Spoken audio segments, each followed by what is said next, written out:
BJP ಶಾಸಕರಿಂದ ಧರ್ಮಸ್ಥಳದಲ್ಲಿ ಆಣೆ ಪ್ರಮಾಣ ಮಾಡೋ ವಿಚಾರದ ಬಗ್ಗೆ ಹೊಸಪೇಟೆಯಲ್ಲಿ ಮಾಜಿ ಸಚಿವ ಶ್ರೀರಾಮುಲು ಪ್ರತಿಕ್ರಿಯಿಸಿದ್ದಾರೆ. ಈಗಾಗಲೇ ಆಣೆ ಪ್ರಮಾಣದ ವಿಚಾರ ಬೇಡ ಎಂದು ನಮ್ಮ ನಾಯಕರಾದ ಪ್ರಹ್ಲಾದ್ ಜೋಶಿ ಹಾಗೂ ಸುರೇಶ್ ಕುಮಾರ್ ಹೇಳಿದ್ದಾರೆ. ನಾನು ಅವರ ಹೇಳಿಕೆಗೆ ಬದ್ಧನಾಗಿದ್ದೇನೆ. ಯಾವುದೇ ಕಾರಣಕ್ಕೂ ಧರ್ಮಸ್ಥಳದಲ್ಲಿ ಆಣೆ ಪ್ರಮಾಣ ಬೇಡ.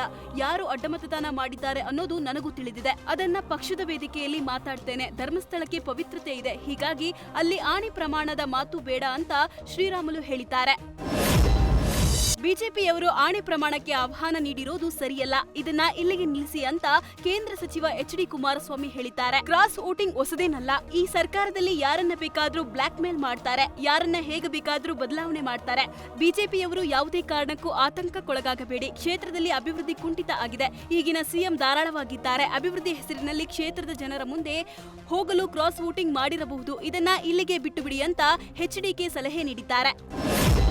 ಬಿಡದಿ ಟೌನ್ಶಿಪ್ ವಿಚಾರವಾಗಿ ಜೆಡಿಎಸ್ ರಾಜ್ಯಾಧ್ಯಕ್ಷ ಹಾಗೂ ಕೇಂದ್ರ ಸಚಿವ ಎಚ್.ಡಿ. ಕುಮಾರಸ್ವಾಮಿ ಮತ್ತೆ ರಾಜ್ಯ ಸರ್ಕಾರದ ವಿರುದ್ಧ ವಾಗ್ದಾಳಿ ನಡೆಸಿದ್ದಾರೆ.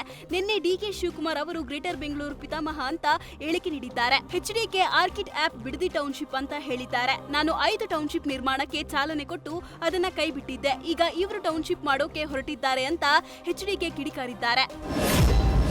ಬಿಡದಿ ಟೌನ್ಶಿಪ್ ವಿಚಾರವಾಗಿ ಕೇಂದ್ರ ಸಚಿವ ಕುಮಾರಸ್ವಾಮಿ ಸುದ್ದಿಗೋಷ್ಠಿಯಲ್ಲಿ ಮಾಡಿರೋ ಆರೋಪಕ್ಕೆ ಪ್ರತಿಕ್ರಿಯೆ ನೀಡಲು ಸಿಎಂ ಡಿಕೆ ಶಿವಕುಮಾರ್ ನಿರಾಕರಿಸಿದ್ದಾರೆ. ಈಗ ನಾನು ಏನು ಮಾತನಾಡೋದಿಲ್ಲ. ಬಹಿರಂಗ ಚರ್ಚೆಗೆ ಕರೆದಾಗ ಅವರು ಬರಲಿಲ್ಲ. ಅನುಭವಿ ರಾಜಕಾರಣಿಗಳ ಬಳಿ ಮಾತನಾಡಿಸಲಿ ಎಂದು ಹೇಳಿದ್ರು. ಇನ್ನು 4500 ರೈತರು ಭೂಮಿ ಕೊಡೋಲ್ಲ ಅಂದವರಿಗೆ ಐ ವಿಶ್ ದೆಮ್ ಅಂತ ಹೇಳಿ ಅಲ್ಲಿಂದ ತೆರಳಿದ್ದಾರೆ.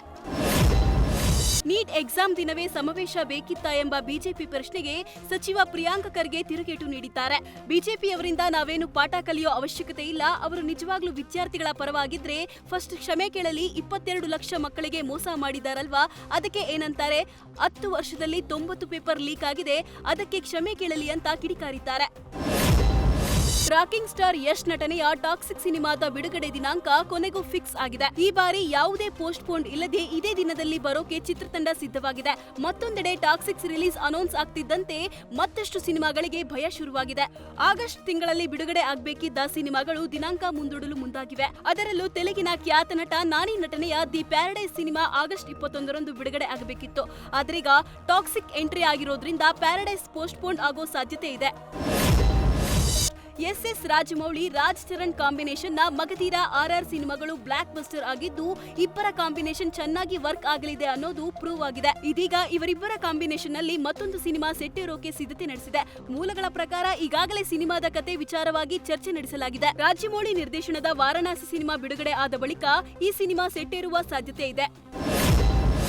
ಬೆಂಗಳೂರಿನಲ್ಲಿ ಶಾಲೆಗಳಲ್ಲಿನ ಕ್ಯಾಂಪಸ್ಗೆ ಇನ್ಮುಂದೆ ಝೊಮ್ಯಾಟೊ ಹಾಗೂ ಸ್ವಿಗ್ಗಿಯಲ್ಲಿ ಫುಡ್ ಆರ್ಡರ್ ನಿಷೇಧಿಸಿದ್ದಾರೆ. ನಗರದ ಹಲವು ಪ್ರತಿಷ್ಠಿತ ಶಾಲಾ ಆವರಣದಲ್ಲಿ ಸ್ವಿಗ್ಗಿ ಝೊಮ್ಯಾಟೊಗಳದ್ದೇ ದರ್ಬಾರ್ ಆಗಿತ್ತು. ಹೊರಗಿನಿಂದ ತರಿಸುವ ಜಂಕ್ ಫುಡ್ಗಳಲ್ಲಿ ಹೆಚ್ಚುವರಿ ಎಣ್ಣೆ ಹಾಗೂ ಉಪ್ಪು ಹಾಗೂ ಪ್ರಿಸರ್ವೇಟಿವ್ ಇರುತ್ತಿತ್ತು. ಈ ನಿಟ್ಟಿನಲ್ಲಿ ವಿದ್ಯಾರ್ಥಿಗಳ ಆರೋಗ್ಯ, ಭದ್ರತೆ ಹಾಗೂ ಶಿಸ್ತು ಕಾಪಾಡುವ ಉದ್ದೇಶದಿಂದ ಈ ನಿರ್ಧಾರ ತೆಗೆದುಕೊಂಡಿದ್ದಾರೆ.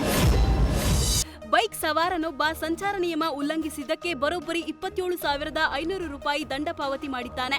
ರಾಜಾಜಿನಗರ ಸಂಚಾರ ಠಾಣೆಯಲ್ಲಿ ತನ್ನ ಬೈಕ್ ಮೇಲೆ ಇದ್ದ 100 ಕೇಸ್ಗಳಲ್ಲಿ ಶೇಕಡ 50ರಷ್ಟು ರಿಯಾಯಿತಿ ದರದಲ್ಲಿ ಬೈಕ್ ಸವಾರ ದಂಡ ಪಾವತಿಸಿದ್ದಾನೆ. ದಂಡ ಪಾವತಿ ಬಳಿಕ ಇನ್ನು ಮುಂದೆ ಸಂಚಾರ ನಿಯಮಗಳ ಪಾಲಿಸುವುದಾಗಿ ಬೈಕ್ ಸವಾರ ಪ್ರಮಾಣ ಮಾಡಿದ್ದಾನೆ. ನಾಗಸಾಧುಗಳ ಸೋಗಲ್ಲಿ ಬಂದು ವಂಚನೆ ಮಾಡಿರೋ ಘಟನೆ ಬೆಂಗಳೂರಿನ ವಿಜಯನಗರ ಆರ್ಪಿಸಿ ಲೇಔಟ್ನಲ್ಲಿ ನಡೆದಿದೆ. ಅರುಣ್ ಶ್ರೀಪಾದ ಎಂಬುವವರಿಗೆ ಕಾಶಿ, ಅಯೋಧ್ಯ, ಗಂಗಾ ಸ್ನಾನದ ಬಗ್ಗೆ ಮಾತನಾಡಿ ಇಬ್ಬರು ಸಾಧುಗಳು ವಿಭೂತಿ ನೀಡಿ ನಂತರ ತ್ರಿಶೂಲ ಅಣೆಗಿಟ್ಟು ಆಶೀರ್ವದಿಸುವಾಗ ಉಂಗುರ ಲಪಟಾಯಿಸಿದ್ದಾರೆ. ಈ ಬಗ್ಗೆ ಅರುಣ್ ವಿಜಯನಗರ ಪೊಲೀಸ್ ಠಾಣೆಗೆ ಬಂದು ದೂರು ನೀಡಿದ್ದಾರೆ.